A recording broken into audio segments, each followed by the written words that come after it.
જ્યારે લક્ષ્મીજી પ્રગટ થયા ને તો બધાની નજર લક્ષ્મીજીની સામે હતી. બધાને એમ કે હમણાં લક્ષ્મીજી આવીને મને માળા પહેરાવશે. અને આપણે બધાય આ જ કરીએ. બધાય પૈસાની પાછળ જ દોડતા હોય, બધાયની નજર લક્ષ્મીજીની સામે હોય. બીજા બધાય લક્ષ્મીજીની સામે જોઈને બેઠા હતા, પણ ભગવાન પોતાના ચરણ ઉપર, પગ ઉપર દ્રષ્ટિ કરીને બેઠા હતા.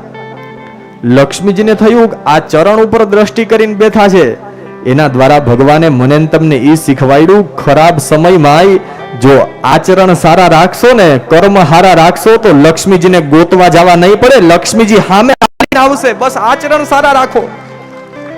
અને લક્ષ્મીજીને પણ થયું અત્યારથી નીચું જોઈને બેઠા છે ને, આની હારે લગ્ન કરશું ને તો ઘરમાં આપણું હાલશે.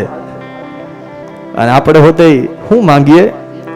કંથ દેજો કૈયાગરા. લક્ષ્મીજીએ ભગવાનને માળા પહેરાવી, લક્ષ્મીજીને ભગવાને સ્વીકાર કર્યા.